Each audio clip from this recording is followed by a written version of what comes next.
우리 좌우에 계신 분하고 한번 인사하겠습니다. 주님이 우리와 함께 계십니다.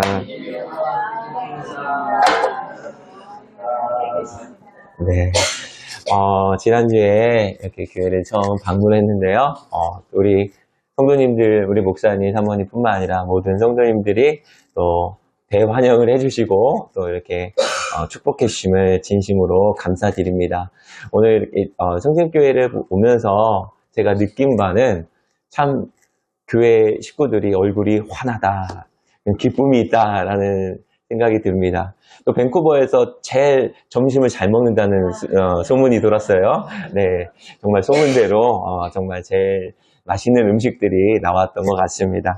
오늘 두세 사람이 내 이름으로 모인 곳에 나도 그들 중에 있느니라 주님께서 말씀하셨으니 주님이 이 자리에 확실히 함께 계신 것을 믿음으로 바라보시고 오늘 주의 말씀에 귀를 기울이는 복된 시간 되시기를 다시 한번 축복합니다.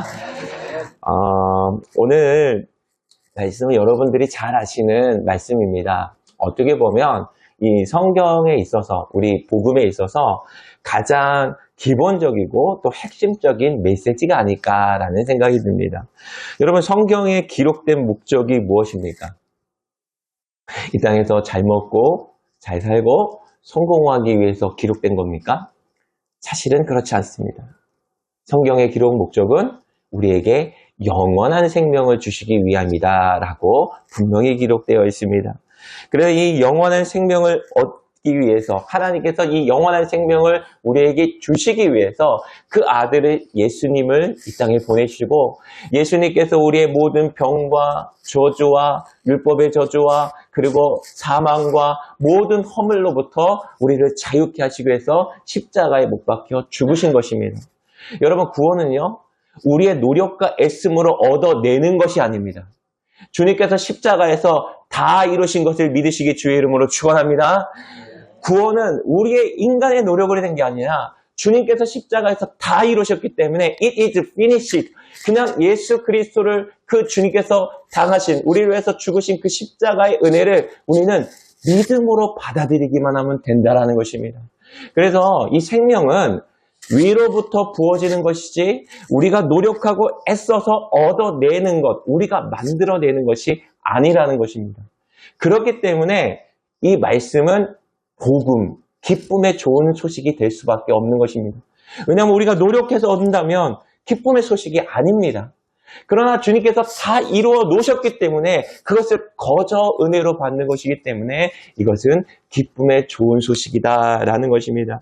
그래서 우리는 이 예수 그리스도를 영접하고 그분과 교제하는 삶을 사는 것이 생명을 누리는 삶인 것입니다.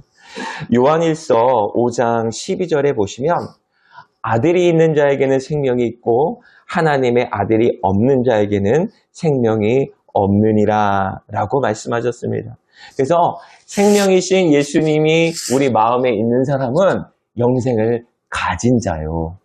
생명이신 예수님이 없는 사람은 살아있는 것처럼 보이지만 실제로는 죽은 자다라고 말하고 있다는 것입니다. 오늘 본문 말씀을 여러분 읽으셨는데요. 이 말씀은 포도나무의 비유가 담겨 있습니다. 예수님은 참 포도나무이시고 우리는 가지고 하나님은 농부다라는 표현입니다. 자, 포도나무 대신 예수님께 가지가 붙어만 있으면 어떠한 노력을 하지 않아도 열매가 맺어집니다.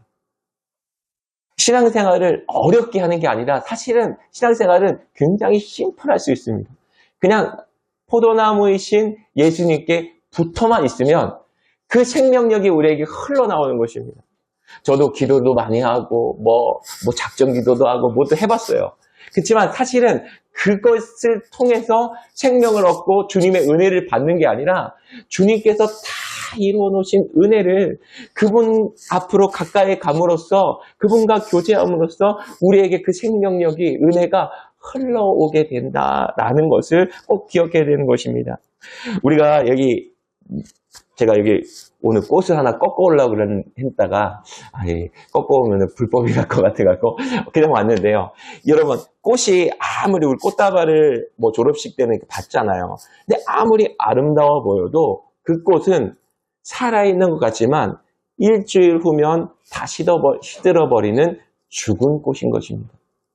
우리 인간도 살아있는 것 같이 우리가 다 육신의 생명은 진짜 있지만 육신의 장막을 떠날 때 이 죽음이라는 게 왔을 때 영혼과 육체가 분리되는 순간 주님이 있는 아들이 있는 자는 아들과 함께 영원한 천국에 가는 것이고 아들이 없는 자는 자기의 죄의 대가를 받으러 지옥으로 가는 것입니다. 여러분 그래서 예수님을 믿는 것이 얼마나 행복한 것인지 알지 못한다라는 것입니다.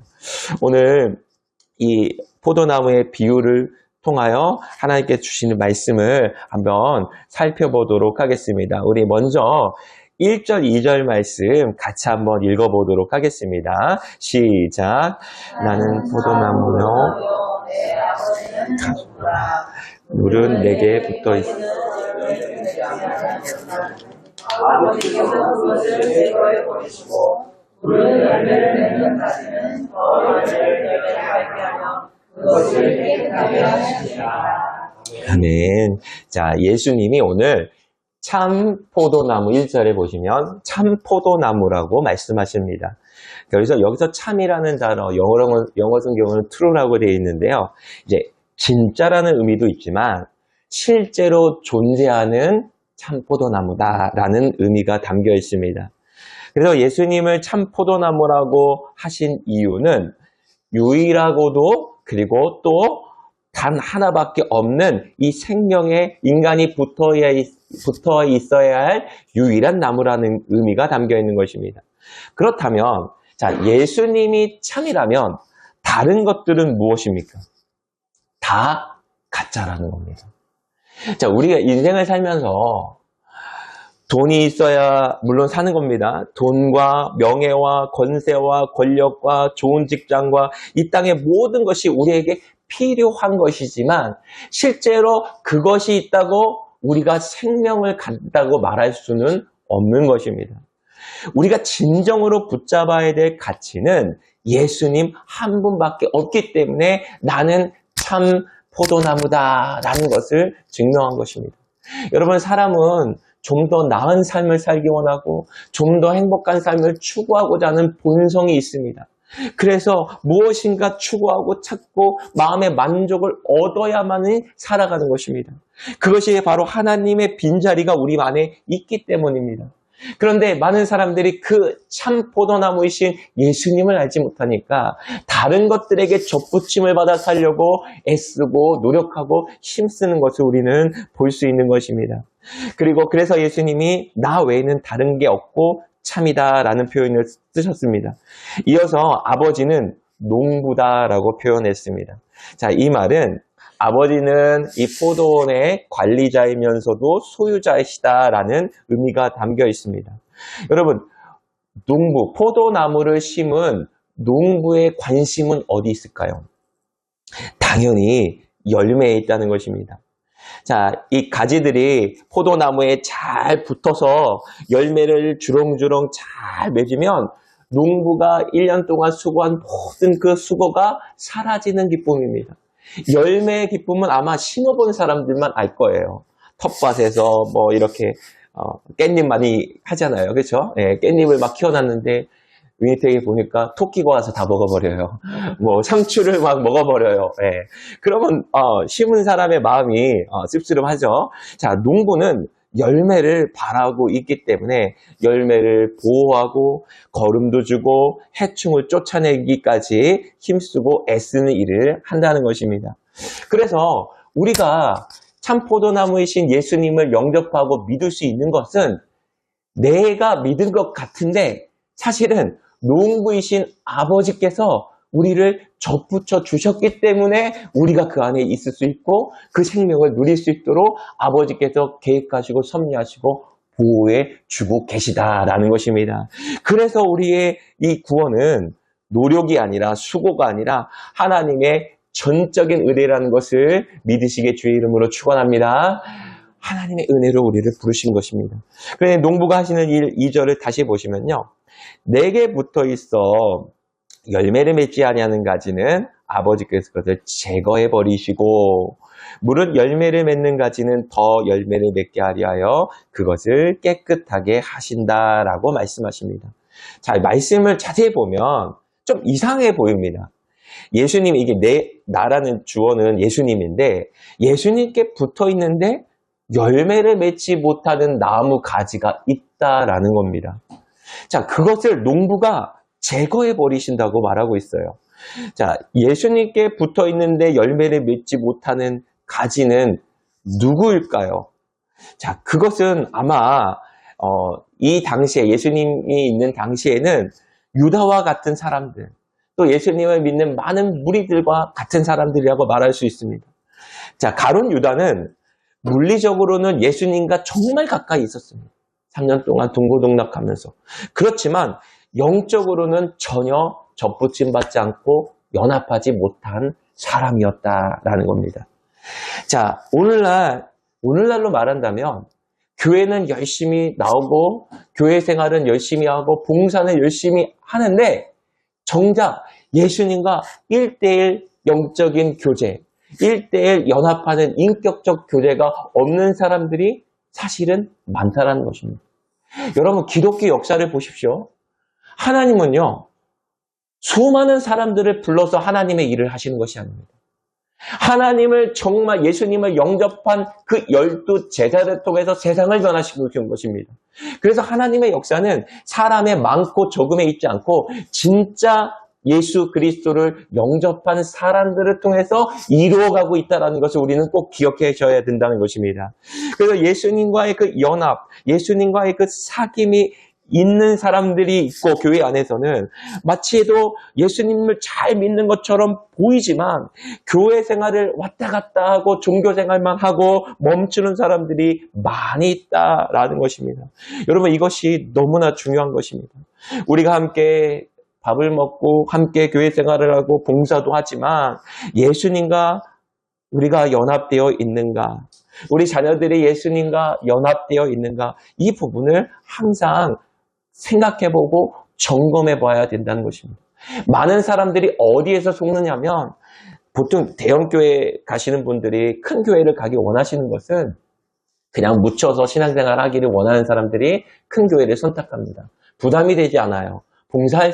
봉사할 필요가 별로 없어요. 나 아니어도 할 사람이 많습니다.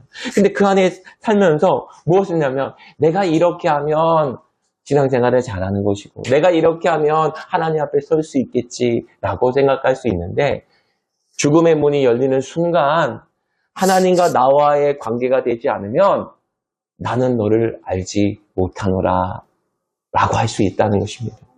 이게 주님의 말씀이에요.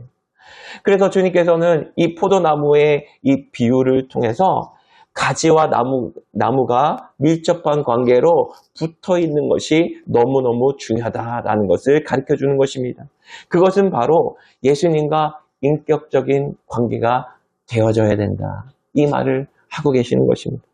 여러분, 사람 사이에서도요, 인격적인 관계가 되면 먼저 인사를 합니다. 우리 지난주에도 한번 이제 얼굴 뵈니까 더 반갑게 우리 목사님 사모님도 이렇게 더 인사도 해주시고 하잖아요. 자, 먼저 인사를 하게 되고 또 상대방의 말을 듣고 반응하고 또 경청하고 존중해 줍니다. 그러면 인격적인 관계가 됩니다. 여러분, 아는 사람을 먼저 가서 인사를 하게 되죠. 자, 자녀들에게도 우리 인사 잘하라고 교육시키지 않습니까? 그것은 바로 어른들을 공경하면서 인격적으로 대우하기 위한 아주 기본적인 게 바로 인사입니다. 그래서 말을 걸어주고 서로를 존중해 주는 것, 그것입니다. 근데 바로 반대로 비인격적인 건 무엇입니까? 무시하는 겁니다. 인사를 해도 받지도 않고 말을 해도 존중하지 않고 만약에 우리가 누군가에게 비인격적인 대우를 받았다면 여러분 그 사람하고 계속 교제하시겠습니까? 그 사람이 나를 자꾸 무시하고 어렵게 하는데 내 말을 먹어버리는데 그런 사람들하고 교제가 됩니까? 당장 시험에 들 것입니다. 그래서 우리는 인격체이기 때문에 비인격적인 대우를 받으면 굉장히 불쾌하고 화가 나는 것입니다. 자, 예수님과 인격적인 관계를 맺은 사람들은 예수님의 말씀에 반응하고 그 말씀을 존중하고 순종하는 사람이 된다라는 것입니다. 여러분, 예수님을 나의 왕이라고 고백하면서 나하고 교제하는데 그분의 말씀을 무시하고 산다면 정말 주님이 우리에게 물어보시지 않겠습니까? 내가 너의 삶에 언제 왕이 되었느냐? 내가 언제 너의 주님이 되었느냐? 이렇게 물어보실 수 있지 않겠습니까? 이거는 너무 정말 중요한 문제이고 우리의 신앙, 말씀을 전하는 저로부터 모두가 점검해 봐야 될 신앙이라는 것입니다. 제가 교회를 섬길 때 유기순 목사님이 하셨던 예수 동행일기 훈련을 한 적이 있습니다. 그 훈련은 24시간 예수님을 바라보고 그리고 일기를 쓰는 것입니다. 그런데 이 훈련생들이 이렇게 많이 참여하면서 진짜 삶이 변했다고 하는 분이 나타났습니다. 누가 봐도, 저분은 교회에서 누가 봐도 한 성깔 하시는 분이세요. 근데 그분이 이 일을 참석하면서 정말 그 12주 과정을 쭉 하면서 이분이 24시간 주님 바라보고 또 주님은 어떻게 생각하실까? 주님의 말씀은 무엇인가? 그 주님 앞에 자기를 부인하는 삶을 자꾸 살다 보니까 정말 사람이, 저도 놀랐어요. 아, 사람은 변할 수 있구나. 변할 수 있구나. 이런 생각이 들었습니다. 참 변하는 것이 너무너무 힘들죠. 변하는 것. 그렇지만 아까 말씀드린 대로 변하는 것도 우리의 성화도 내가 열심히 노력한다고 변하는 게 아니라 그분께 붙어 있어야 열매가 맺어진다라는 거예요.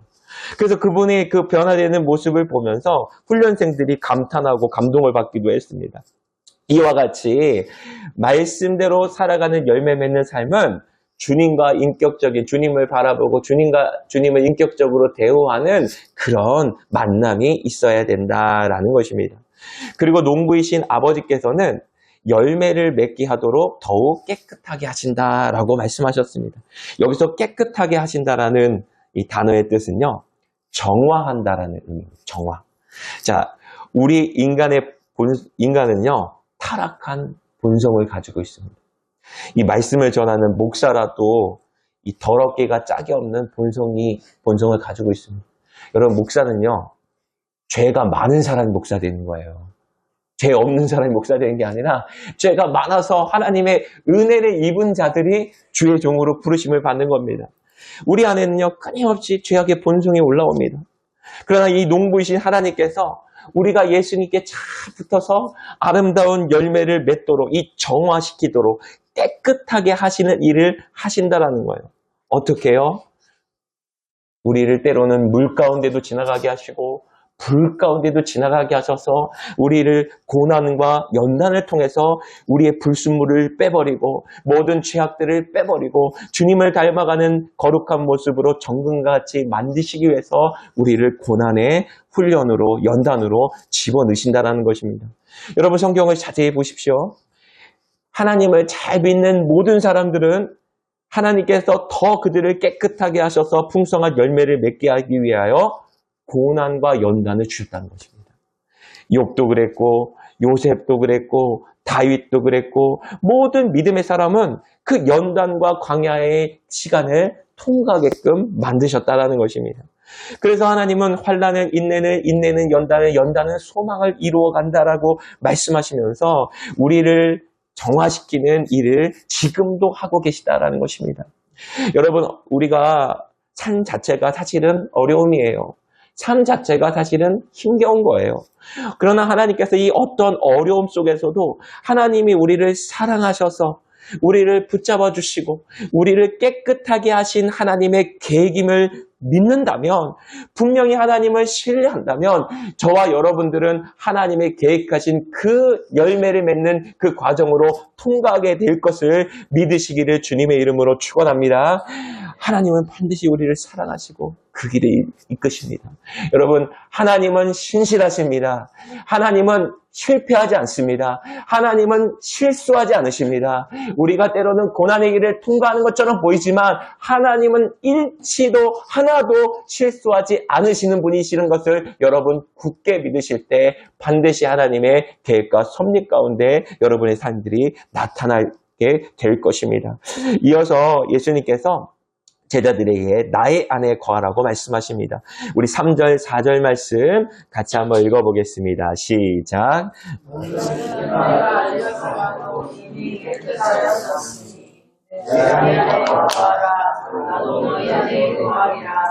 가지가 포도나무에 물지 아니하면 스스로 열매를 맺을 수 없음같이 너희도 내 안에 있지 아니하면 그러하라. 아멘. 자, 예수님께서 너희는 이미 내가 일러준 말로 깨끗하게 되었다. 이것은 사실은 칭의적 관점에서 그들이 예수님을 믿었기 때문에 말씀을 영접했고 받아들였기 때문에 죄사함을 받은 거듭난 사람들이다라는 표현을 하신 것입니다. 그래서 예수님을 믿고 거듭난 사람들에게 주님이 4절에 보시면 이렇게 요청하십니다. 내 안에 거하라. 자, 영어 성경을 보시면요. remain in me라고 되어 있습니다. 자, 이 말은 지속적으로 머물러 있으라 라는 의미입니다. 자, 일시적인 접촉이 아니라 끊임없이 붙어 있음으로써 열매를 맺게 된다라는 겁니다. 여러분, 가지가요, 나무에 붙였다, 뗐다, 붙였다, 뗐다. 이게 간헐적으로 붙이면 열매를 맺을 수 있을까요? 안 된다는 거예요. 여러분, 팬데믹 이후로 한국의 교회가 많이 없어지고 또 교회를 떠나신 분들이 많다는 통계를 들었습니다. 팬데믹 전에는 나름 신앙생활을 잘한다고 생각하고 예수님을 잘 믿는다고 생각했는데 봉사할 곳이 없고 헌신할 곳이 없다 보니까 환경적 어려움 때문에 주님과 관계가 멀어진 사람들이 실제로는 존재했다라는 겁니다. 우리 모두가 왕년에 은혜 안 받은 분들 아마 안 계실 거예요. 이 자리에 계신 분들은 다 은혜 받으신 경험들이 있으실 거예요. 왕년에 좋았던 믿음도 중요하지만 지금 오늘이라는 현재에 내가 믿음으로 살고 있는가, 주님과 연합하고 살고 있는가, 이것이 되게 중요한 것입니다.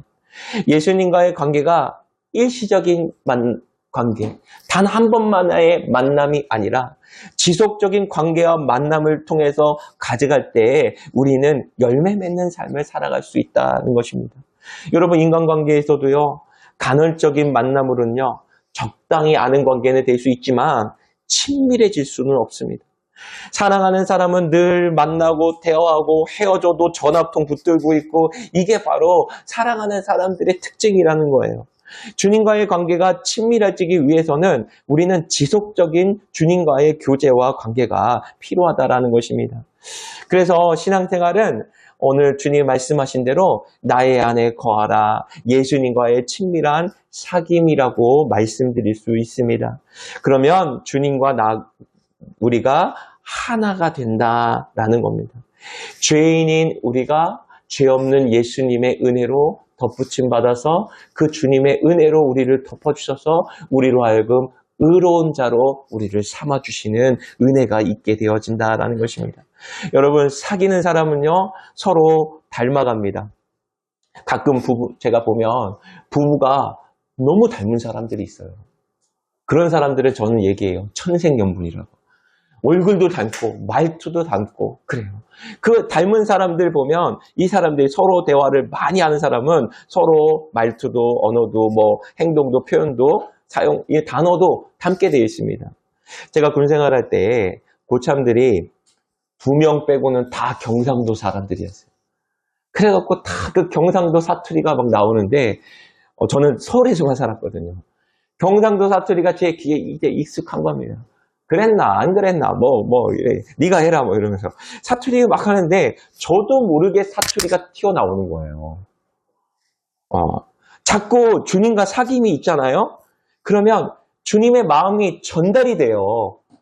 그래서 주님이 싫어하는 것을 하고 싶지 않아 하고 주님이 했으면 하는 마음들이 우리 마음 가운데 전달되어서 주님의 모습을 닮아가고 싶고 주님의 거룩하심과 아름다우심과 사랑하심을 담고 싶은 마음이 우리 마음 가운데 오게 되어진다는 것입니다. 그래서 주님을 닮아가는 열매가 주님과 교제하는 사람에게만 맺혀질 수 있는 열매라는 거예요.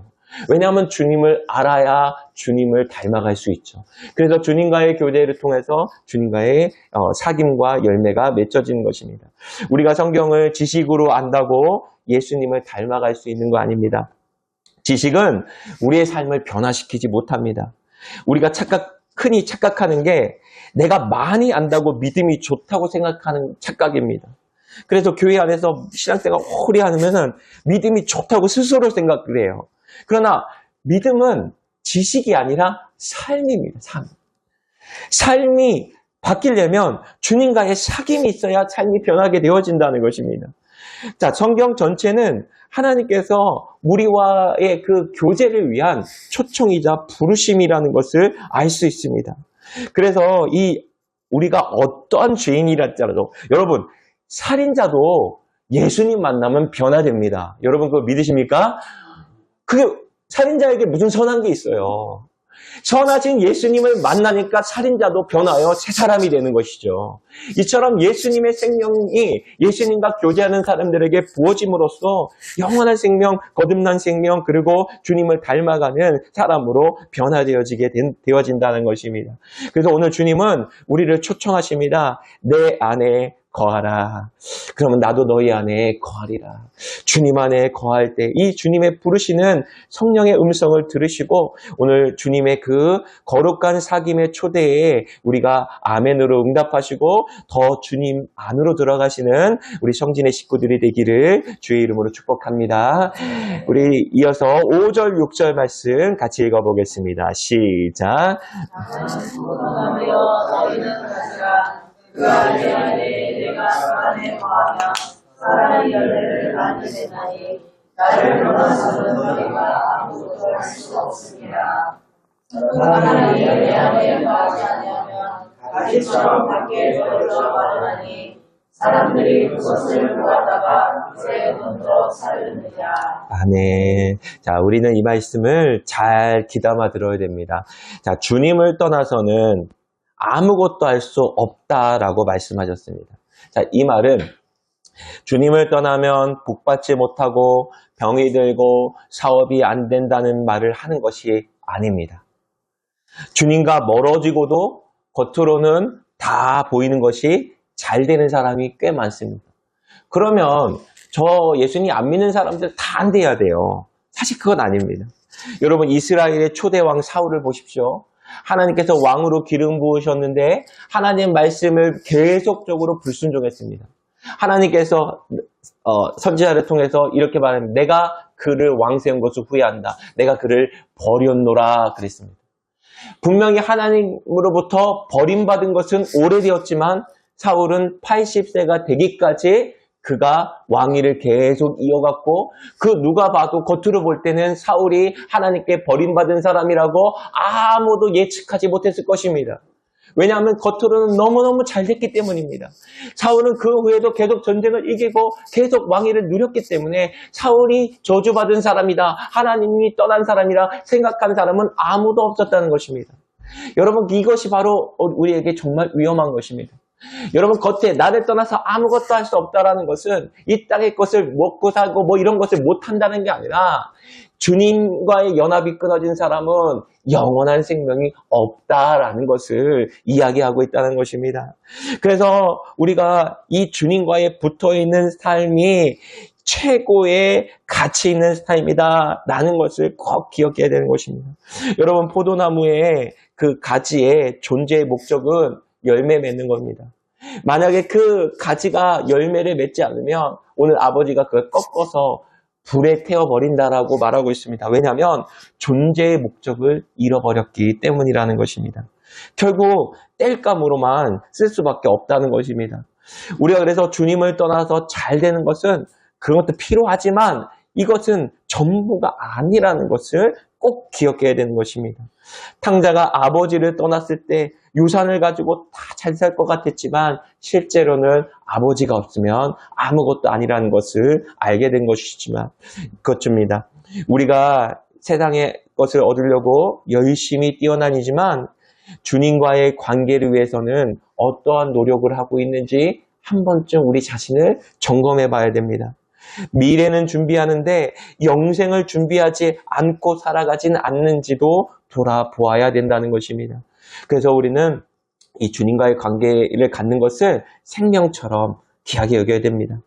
여러분, 보석이 있으면요, 그 보석을 아끼고, 이 돈이, 돈을 막 1,000불이라도 인출하면 이 돈을 어떻게 잘 숨겨서 안전한 곳까지 갈까? 우리는 이렇게 품에 안지 않습니까? 이처럼 예수님과의 관계를 우리의 마음 가운데 제일 우선에 두고 품고 살지 않으면 그분과의 관계가 점점 멀어질 수 있다라는 것입니다.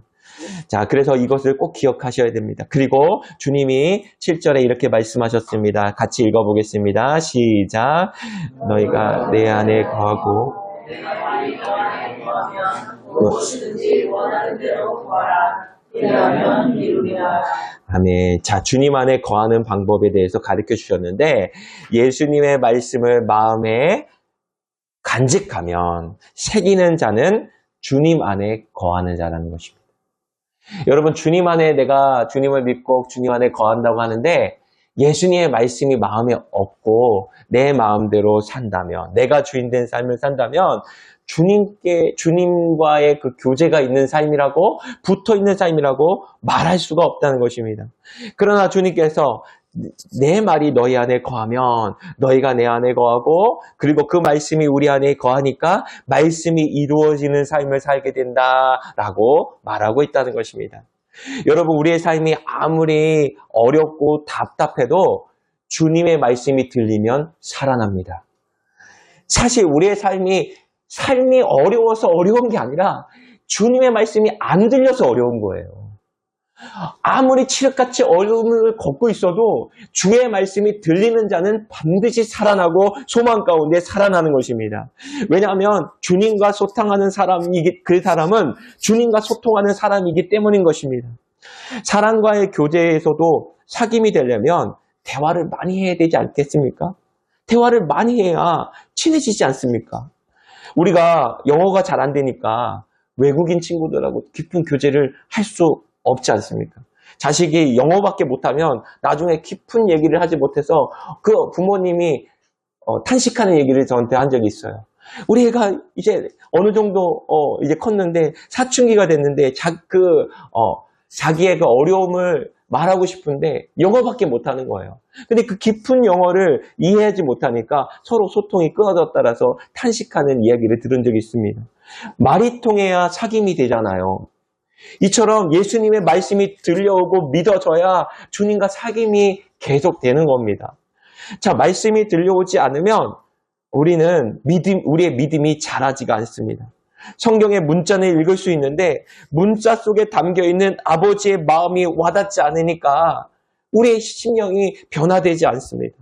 그래서 말씀이 들려와야 우리의 마음이 변화되는 것입니다. 제가 목회할 때 어느 권사님이, 목사님, 오늘 설교 제가 너무 오래 한 것 같아요. 오버타임인 것 같아요. 목사님, 설교 듣는다고 사람 변하지 않습니다. 그래요, 권사님이요. 그래갖고, 그러면 안 변하는 설교 이렇게 계속 해야 됩니까? 제가 그랬어요.